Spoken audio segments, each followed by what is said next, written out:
Habang nagva-viral at patuloy nagtitrending si Jack Roberto sa social media, hindi rin nakapagpigil ang pag-ariba ng tambalang David Licauco at Barbie Fortesa. Ating alamin.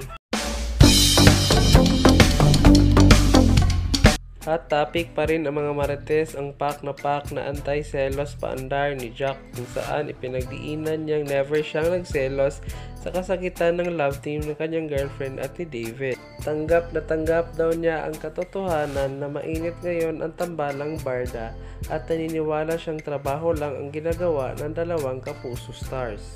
Fairness, habang pinag-uusapan ang naging panayam ni Jack sa Fast Talk with Boy Abunda, ay talagang pinatrending din ng Barda fans ang mga bagong kaganapan ngayon sa Kapuso Love Team. Kabilang sa mga riyan ang litrato ni na Barbie at David at magkayakap habang nakahiga sa isang kama, parehong nakapikit ang dalawa sa nasabing photo. Pero bago pa ito malagyan ng Malaysia, kuha ang mga litrato sa taping ng bago nilang serye sa GMA. Ang TV remake ng classic at blockbuster movie ni na Robin Padilla at Sharon Cuneta na Maging Sino Ka Man. Happy Sunday mga kapuso! Sana nakatulog kayo ng mahimbing ngayong weekend katulad nila ang nakalagay sa caption ng Instagram post ng GMA Network.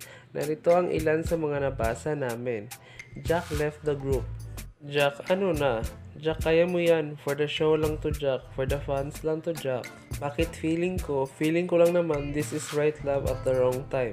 May ilang netizen naman ang nakapansin na parang may kakaibang bagay na nakaumbok o nakabakat sa kumot na gamit ni na Barbie at David. Wala, bakit may pipino? Ay, may baong pipino tinatago po. Ano ang masasabi nyo rito? I-comment nyo lang dyan sa ating comment box.